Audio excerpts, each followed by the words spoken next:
एक मौलवी साहब हैं अहले हदीस हजरात के, कारी खलील साहब, जियो न्यूज़ में भी आते हैं, डॉक्टर आमन लियाकत के प्रोग्राम में वो आते थे, मशहूर हुए वहाँ से। उनका मैंने एक क्लिप सुना, आप भी देखिएगा, मोबाइल आपके पास है तो आप ज़रूर देखिएगा। वो अपने बंदों को कह रहे हैं, अपने मौलवियों को, अहले हदीस हजरात को, कि यार तुम लोग नमाज के बाद दुआ मांग लिया करो। क्या करो? दुआ मांग लिया करो भाई। मसला यह है कि हमारे बंदे खराब हो रहे हैं भाई। एक बंदे ने मुझे वाकया सुनाया, वो बता रहे, वाकया ये है कि नमाज पढ़ी, बंदा कोई नया नया वाबी हुआ, बाबा अहले हदीस हुआ, उसने मौलवी साहब के पीछे नमाज पढ़ी, अहले हदीस मौलवी साहब के पीछे। जैसे ही सलाम फेरा, बाबा जी ने कहा जी दुआ करो जी। अब बाबे को तो पुरानी आदत पड़ी हुई थी दुआ मांगने की, तो बाबे ने क्या कहा, मौलवी साहब दुआ करो। तो मौलवी साहब ने को आख्या, भाई बाबा जी दुआ मांगना बिदत है। दुआ मांगना क्या है? फर्ज नमाज के बाद दुआ मांगना बिदअत है। तो बाबे में अभी रंग बाकी था ना थोड़ा बहुत, तो बाबे ने कहा, भाई ओ भाभियो, मैं तो समझता था भाई, पंजाबी में बताऊं, बाबे आख्या, भाई भाभियों मैं तो समझता सा भाई तुसी गैरुल्लाह कोलो नहीं मंगदे, मैंने तो अज पता चलिया भी तुसी अल्लाह कोलो भी नहीं मंगदे। हजरत मैंने तो अज पता चलिया भी तुसी अल्लाह कोलो भी नहीं मंगदे। मैंने इस पर कहा, मेरा जुमला फकीर का, कि ये अजीब मजहब है यार, कि हबीबुल्लाह से मांगो, वलीउल्लाह से मांगो तो शिरक हो जाता है। इनके मजहब में हबीबुल्लाह से मांगो सल्लल्लाहु अलैहि वसल्लम, वलीउल्लाह से मांगो तो शिरक हो जाता है, और अल्लाह से मांगो तो बिदअत हो जाता है।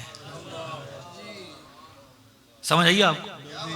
ये बिदअत नहीं जिसे ये बिदअत कहते हैं। नमाज पढ़ना, नमाज आप नफल जब भी पढ़े, नफल पढ़े जाते हैं ना, तो नफल पढ़ने के लिए किसी वक्त की कैद नहीं, जहां पे मना है शरीयत ने बता दिया है। मकरूह औकात केवला मुफ्ती साहब तशरीफ फरमा, मुझे तारुफ करवाया गया, बड़ी खुशी हुई है। हजरत उलमाए कराम तशरीफ फरमा है। आप सुनते रहते हैं कि कौन कौन से वक्त हैं जहां पे नफल, जिस वक्त में, तो जहां पे मना थे बता दिए गए भाई नहीं बनने। अब शब बारात में पढ़े तो बिदअत क्यों हो जाती है भाई? शब मेराज में पढ़े तो बिदअत क्यों हो जाती है भाई? क्या रात को मस्जिद में नफल पढ़ने की ममानियत है? तो कहते जी मखसूस नहीं करना। मैंने कहा आप तो सारे काम मखसूस करते हो। जेल में मैं एक दिन वापस गया, बड़े लंबे सफ़र से, हमारा 7 दिन का दौरा था मुल्तान के इलाके में। तो हम वापस जब आए तो जेलम शहर में हम दाखिल हुए, तो दाएं बाएं मैंने देखा झंडे लगे हुए थे, 5 रंगों वाला झंडा। काजी मजहर हुसैन साहब चकवाल वाले थे, उनके वाले साहब सुन्नी थे, आलिम दीन थे, मौलाना करमुद्दीन दबीर साहब। तो उनकी जमात है, देवबंद हज़रात हैं, उनका मदरसा है जामिया हनफिया के नाम से। मैंने ड्राइवर से पूछा, लड़का वो तालिब इल्म था हमारा जो चला रहा था, यार ये झंडे कैसे हैं?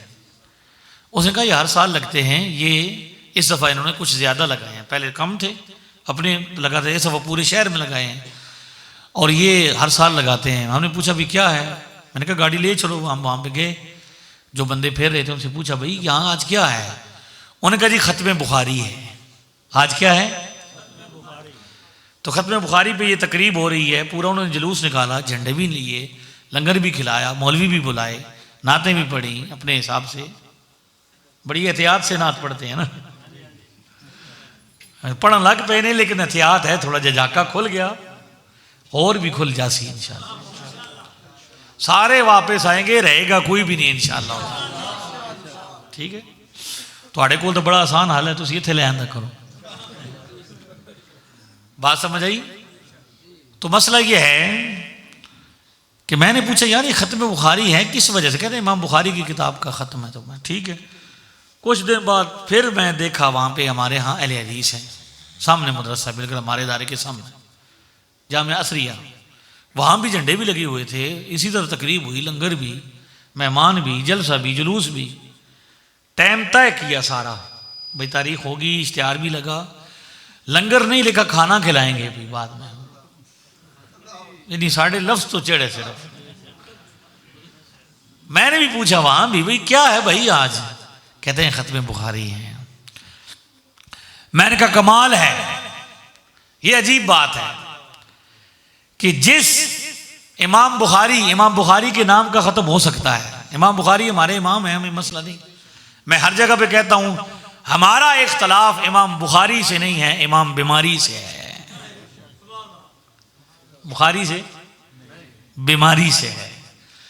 तो मैंने कहा यार इमाम बुखारी के नाम पर झंडा भी लग सकता है, जुलूस भी हो सकता है, जलसा भी हो सकता है, लंगर भी हो सकता है, मौलवी भी बुलाया जा सकता है, इश्तिहार भी लगा जा सकता है, दिन भी मुकर्रर हो सकता है, स्पीकर भी लग सकता है। इमाम बुखारी के नाम पर सब कुछ हो सकता है। और जिसका इमाम बुखारी कलमा पढ़ते हैं उसका जलसा नहीं।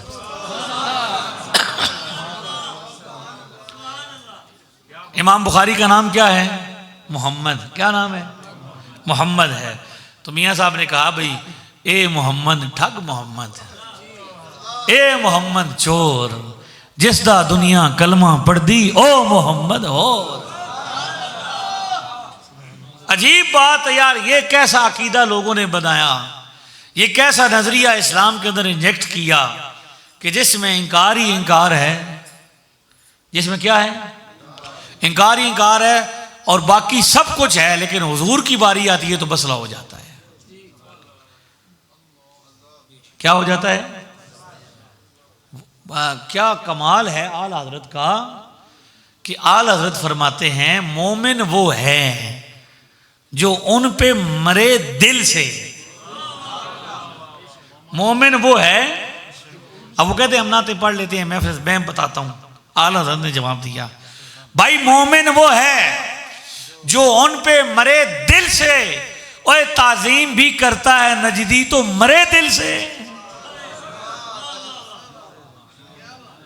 मोमिन वो है जो उन पे मरे दिल से, और नजदी ताजीम भी करता है तो मरे दिल से।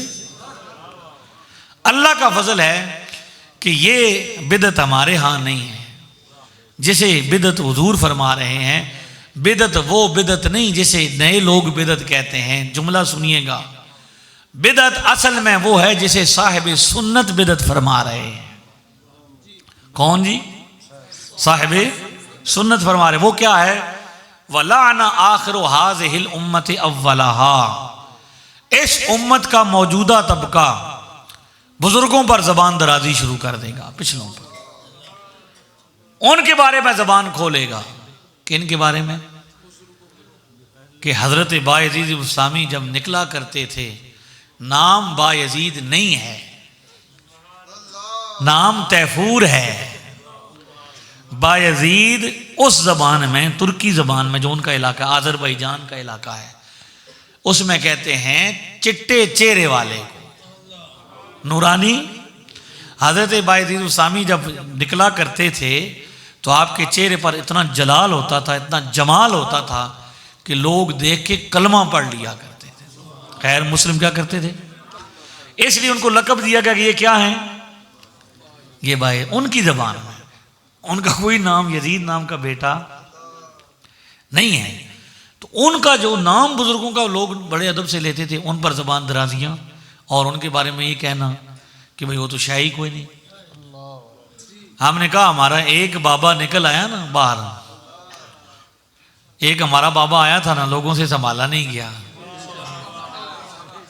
ठीक है, आज तक रौले पड़े हुए हैं जी। तो जब साढ़े बाबे निकल आए तो फिर खैर थोड़ी होनी, दस देता ना बुजुर्गों तो।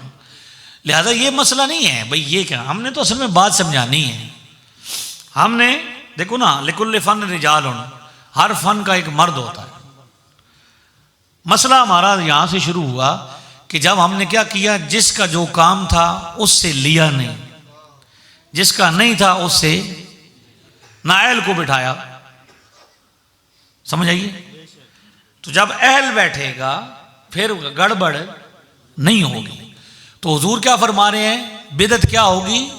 लान आखिर हाजिल उम्मत अव्वलहा, इस उम्मत का मौजूदा तबका बुजुर्गों पर ज़बान दराजी करेगा। उस वक्त हुजूर ने फरमाया फमन काना इंदहु इल्मुन, उस वक्त जिस शख्स के पास इल्म होगा उसकी जिम्मेदारी होगी फल यनशुरो, इल्म फैलाए, लोगों के अकीदों की हिफाजत करे, बाहर निकले, इल्म फैलाए।